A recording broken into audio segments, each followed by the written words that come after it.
Hi everyone! Halina't samahan niyo ako sa ating pagpunta sa Quirino Grandstand para sa ating paghahanda sa ating taunang debosyon sa ating mahal na Poong Jesus Nazareno. Tuwing January 8 nga ay nagbibideo kami sa Quirino Grandstand bilang paghahanda natin sa piyesta ng Nazareno ng January 9. Yearly nga ay kasama ko si Mama sa pagpunta dito pero ngayon taon na hindi ko siya nakasama kasi nagkahiwalay kami. Nasa school pa nga lang ako, nag-message na nga siya na pupunta na siya ng Luneta at doon na nga daw kami magkita. Sabi ko nga sa kanya ay sabay na kami pumunta ng gabi. Kaso makulit, ayan tuloy, hindi nga kami nagkita. Sabi ko na sa kanya, hindi man kami nagtagpo ni Mama ay may bago naman tayong recruit. Kaya ako nga si Ate Salen na magpunta. Kaya ayan, may bago tayong alay. Char. At sinama din niya ang kanyang anak na babae. Mula nga sa Tayuman ay naglakad kami papunta sa Quirino Grandstand. Pinaramdam ko na nga kung anong hirap ang mararanasan nila kapag ako ang kasama nila. Mula Tayuman hanggang Quirino Grandstand doon sa may papuntang Luneta. Ewan ko lang kung hindi pa pato sumukong dalawang to. Pero palaban ang dalawa. Abay kay bibilis nilang magsilakad. Di ako nga pa chill lang. Buwang ako nga ang na-challenge. Isang hakbang kasi nila, dalawa na sa akin. Mukha naman silang nag-enjoy sa pahirap na ginawa ko. Char.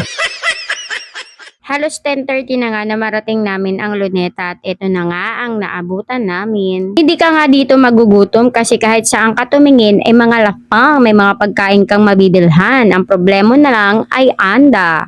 Second challenge nga namin dito ay paano ka magwiwiwi at pagpupup pag naramdaman mo ang tawag ng kalikasan. Kaya pag ako ay pumupunta nga dito ay pigil talaga sa kain at inom kasi ayokong maghanap at maghagilap kung saan naman ako iihi o pupupo. Sa bahay pa nga lang ay ginawa ko na lahat ng ritual bago ako umalis. Mahirap kasi kapag dito ka inabutan ng haba ng pila tapos hindi mo dapat makita ay makikita mo. Buti na lang at Girl Scout nga ito si Ate Salen at may dala siyang sapin namin kaya hindi na kami bumili pa. At ako nga itong napakaraming nakalimutan. Nakalimutan ko yung kwintas ni Baby Shark na lagi kong dinadala pag napupunta ako dito para ma-bless. At kandila nga para sa aming pagbibigil. No choice nga ni kaya tayo bumili.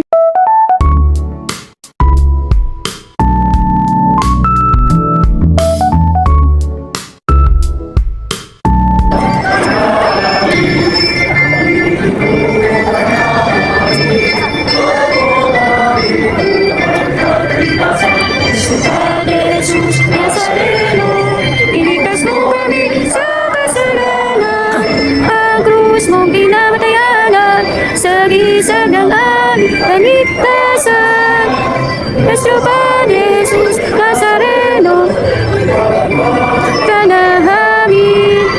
Nuestro Padre Jesus Nazareno, niluwalhati ka namin.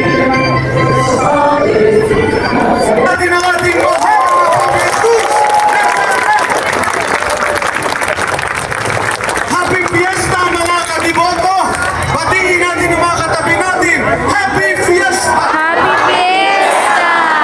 At muli, mas malakas na lang sa ating mahal na Panginoon. Hindi na nga kami nakikipagsiksikan sa pahalik sa gabi kaya sa umaga na kami nakikipila at eto nga ay napakaagang umalis nga ng ating Poong Jesus Nazareno sa Luneta kaya maaga din kami nakapila sa pahalik. At dahil marami pa nga nakapila ng mga deboto kaya eto inumaga pa din kami. Ang mga tagawalis nga ay nagsimula ng linisin ang mga kalat na naiwan at kita nyo din dito sa parting ito makikita nyo ang mga pagod na pulis na nagpapahinga. Nakita ko nga dito ang sasakyan ng TV Maria. Bago nga ako dati nagtrabaho ay dito ako nag-volunteer. Hay, bigla ko tuloy namin sila Ate Sharon at Ate Kat. Para last year sa pagpapapila noon ay mas maayos ngayon yung pagpapapila ng mga deboto. Hindi ko nga na-experience yung nababasa ko sa mga comment section yung hassle ng pagpapapila. Sa mga previous years nga kasi talagang as in sobrang gugulo talaga. Kaya mas pinili ko na rin na mag-vigil na muna sa gabi pagdating sa umaga tsaka na ako pipila ng ng pahalik. Kaya chill-chill lang nga kami ito nga't napakaaga nga namin umuwi. Kaya ayan, nakaikot pa kami sa Luneta. In fairness ha, talagang ang ganda at ang linis. As in, ang ganda ng Luneta ngayon. Yun nga lang ay bawal kaming pumasok sa loob. So after nito ay maglalakad ulit kami. Pabalik naman o kung saan kami pwede nang sumakay. Sana lang ay hindi madala itong dalawang kasama ko para next year kahit paano meron pa rin tayong kabady. Buti na lang at mas maaga kami nakauwi ngayon kasi mamaya babalik na naman tayo sa Quiapo para antayin ang pagbabalik ng Nazareno. O siya, hanggang dito na lang muna. Pa-like and share and follow na rin po. Bye-bye. God bless us.